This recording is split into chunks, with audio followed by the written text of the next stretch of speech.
Alright, this is going to be kind of a different type of video. This is my 94 Ford F-250 long bed, two-wheel drive, 5-speed work truck. I picked this up a couple months ago in running and driving condition. It had sat for a while from, I believe it was the second owner, who had it on his farm really since new. It's a dual tank, long bed truck, and just a cool spec with a 5-speed. And when I got it, it put some new front tires on it, changed oil.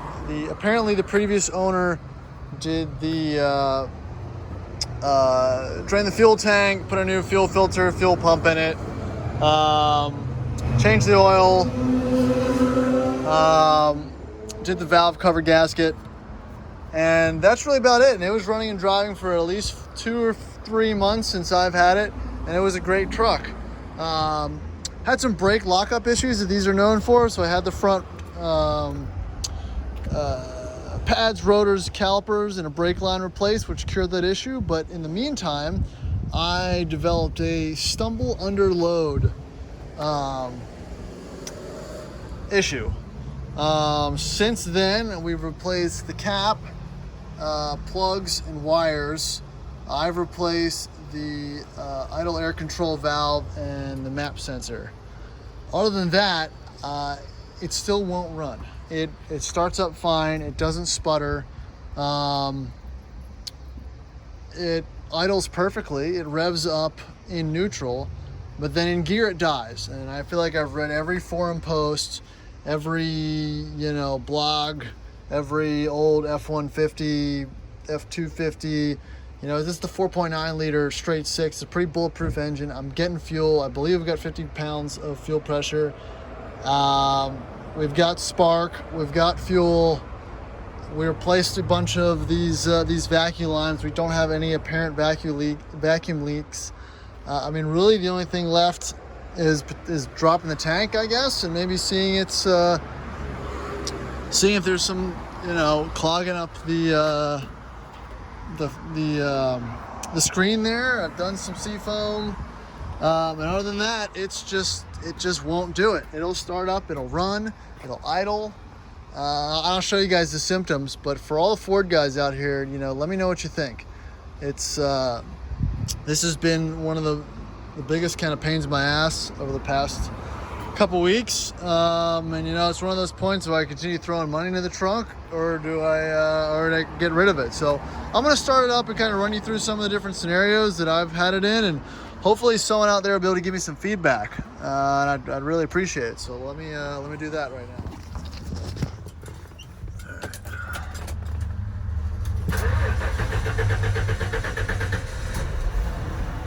All right, so that was kind of a rough start. Usually it starts a little bit better than that. I have been idling it for a while, just trying to replicate the scenarios. I tried taking it around the block. It was doing the famous Ford bucking, where it starts off strong, surges, bucks all over the place, and then just dies out under throttle. So I'll give it some revs. There's no tack, and we'll see what it does.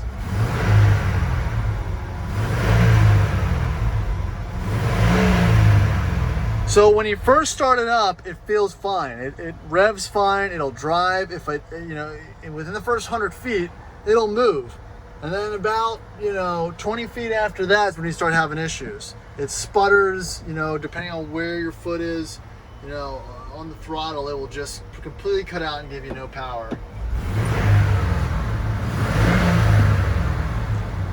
So we'll let it idle for a little bit and see if we can replicate it while we're just sitting here. I'm not going to take it for a drive again because I almost got stuck down the road there, but let's see if we can hear it a little more.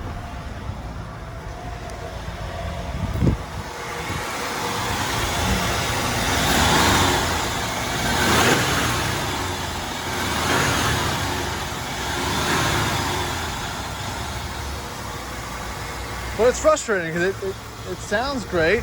It idles fine, it starts fine, and then the symptoms just kind of get worse and worse in gear. Let's see if we can't make it do it again.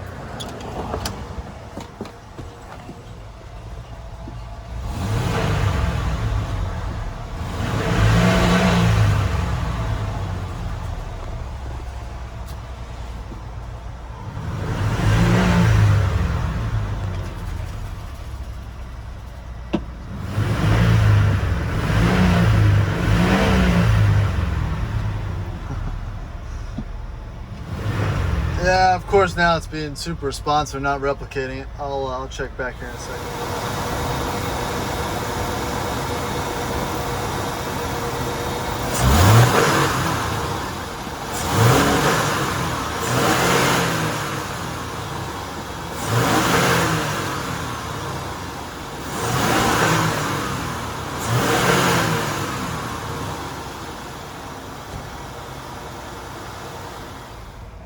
All right, so now it's doing it again.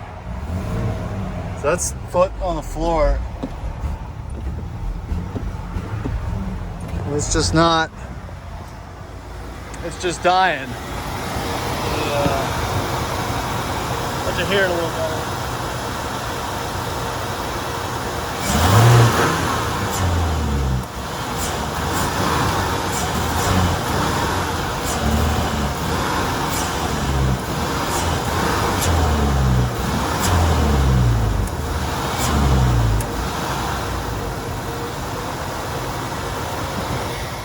So yeah, that was foot to the floor. I mean, it didn't want to do anything. And that's kind of where I'm at when I have it in gear and I try to drive it anywhere. So, you know, if you got any suggestions or anything for me, wherever the Ford guys are out, let me know. I mean, I love this truck. I don't want to have to get rid of it. I know someone will be able to diagnose what it is. I have, you know, it's one of those too many cars type deal, and I'd love to keep it. I mean, it's a clean truck, has a little bit of surface rust underneath, but you know, it's a solid, you know, decent little truck. You don't really find them with a 5-speed like this. Yeah, feel free to drop me some hints or pointers or something to do in the comments. The only thing I haven't done is pull the EGR valve off and try to clean that out. So that's kind of the next thing on the troubleshooting line. But you know, we'll see. Thanks.